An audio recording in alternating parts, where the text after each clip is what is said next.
Hello everybody, my name is Peter Gamer and welcome back to my channel. Oh boy, do I have crap tons of stuff to talk about that none of them are off-track, unfortunately. So, first of all, let's talk about shows, since we're doing my categories right now. So the category is shows. So first of all, we're going to talk about Scott Pilgrim Takes Off.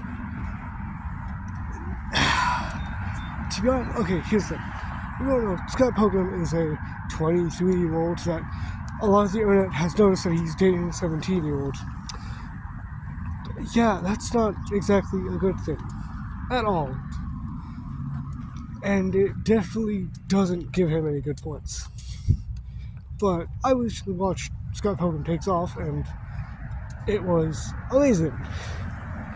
Besides the fact that Scott Pilgrim is a very, very concerned man, it's a good show, actually. I really enjoyed each and every part of it. Next, Fullmetal Alchemist. I finished that too. And oh boy, did I love that finale. And, it was so beautiful. I love, Full Metal. It's an amazing show. And it really reaches into my heart.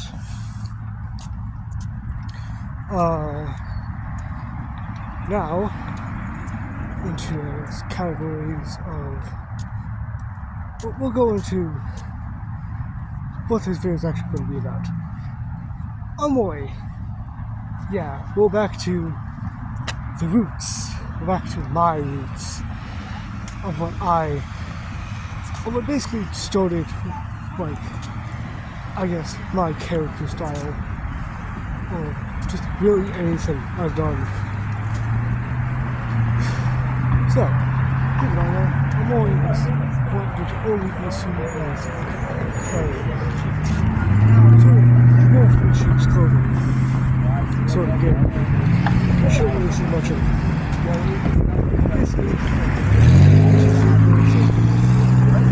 keeps their own creature, which are friends to instead of being about dealing with the fact that partly ended versus life on accident.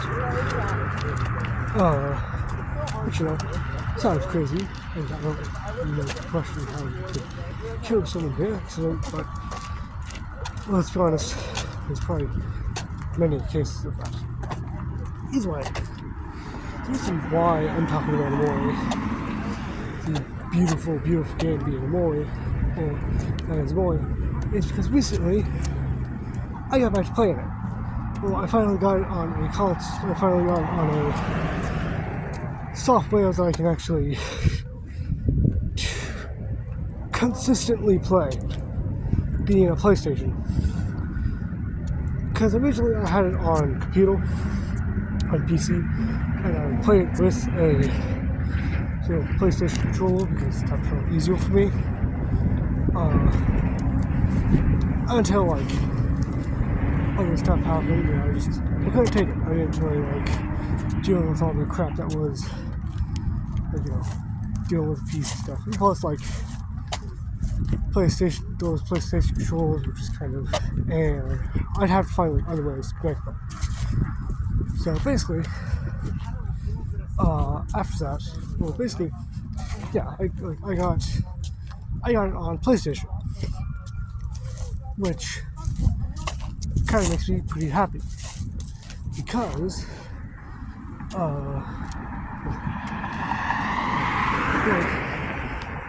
basically on Omori is different for sort of stuff.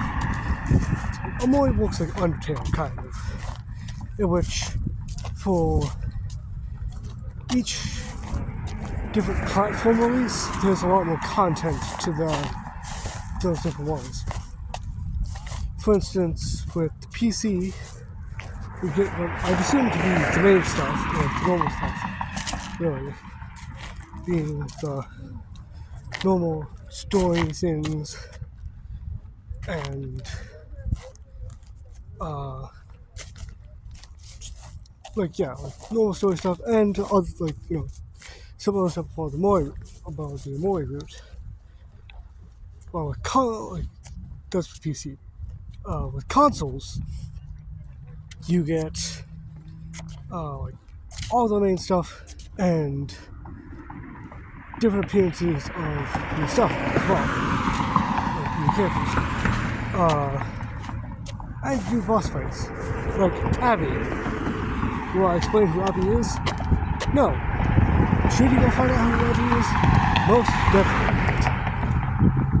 Because it is a console exclusive Omori enemy. And I don't know. Either way, I got on console because it's a lot easier for me to work with, because the buttons aren't all spread out for me. They're all hands. And so, I also, unfortunately, challenged myself to try to get all achievements for Omori. And, that's not going super well right now. Because, I'd say around, so with Omori, there's a couple of different routes. Oh, I guess there's two different routes. There's the main one you go on, if you just play through the game normally. So, basically,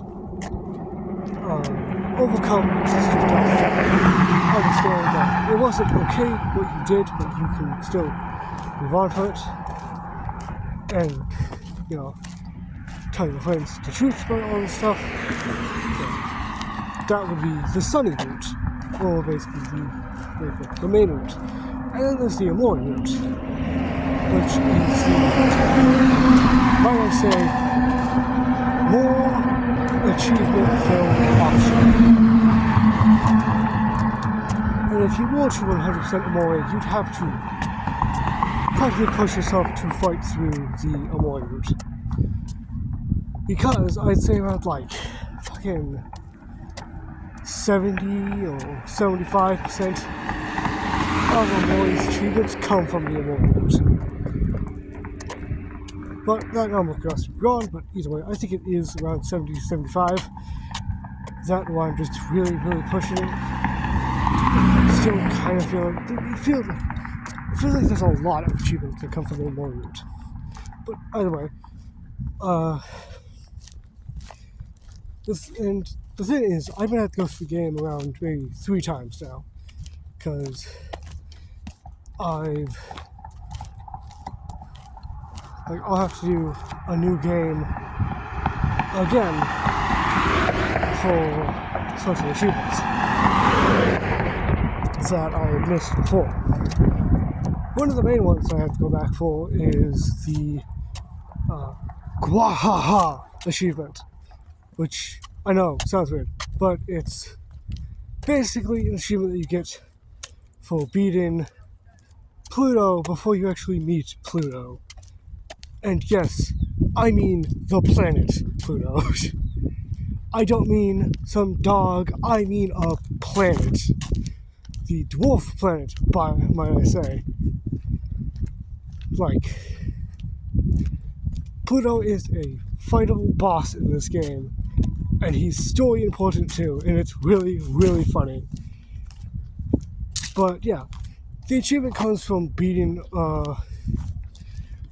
Pluto before you even learn his name, which I've got to say has got to be some of the craziest stuff I've ever heard. But it exists, and so I think I'll have to go back for that achievement. But also, I'll have to go back for another achievement, which is called Universally Loved. And Universally Loved is based around the real world of the game. The problem, however, is that the main route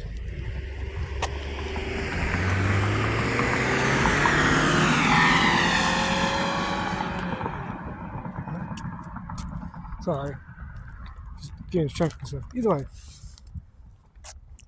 the real world aspect is how the game starts to get real dark. With, the explanation of being that your sister is dead. People are in different stages of grief, and there's a lot of problems. But either way, the universally loved achievement comes from getting all the flowers that are possible to get in your hospital room, because you end up in the hospital at some point. And my problem with that is the fact that in order to get that achievement, you have to be on the money with every single. You have to practically be ready to do whatever, whenever. Because in order to get that achievement, you have to, befriend a lot of people within your town. Like, enough to get that achievement, which is probably like everyone. Which is another problem, because different parts of, because each character has a quest. In order to complete those quests, you have to do certain stuff. And if you don't hit those things before you do anything, like, if you don't find whatever they want, or do whatever they want, in that day cycle, or in that day, you are pretty much screwed. Like, you cannot repair that, and you cannot come back for it. Which brings me to an achievement that I got, and would be very, very upset if I hadn't gotten it. The achievement is called, I believe, Reduce, Recycle, and Reuse, which is an achievement you get for beating the recycle path. Yes, the recycle path. Which sounds weird, and it's just as weird as you think it is. His story is that he's just some dude who finds that the whole world is made of trash and joins a recycle cult, and it's really weird. And the problem with getting that achievement is that his fight is not easy, because it's a real world thing. And the problem with that is that, which means that you can't just which means that you're technically low on money wherever you go. And that's not good, because you need money to be able to buy healing supplies and all that. And so, yeah. And if you die during that fight against the psychopath, you find out that it's all a dream, and then you can't fight them again.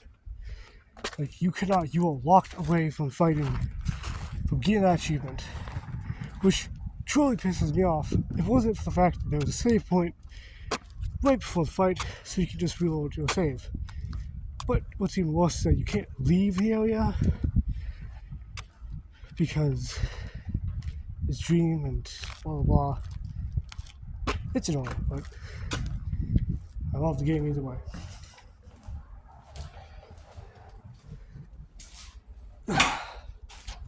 So yeah, if you enjoyed, please go to like, subscribe, rate, and enjoy. Alright, goodbye.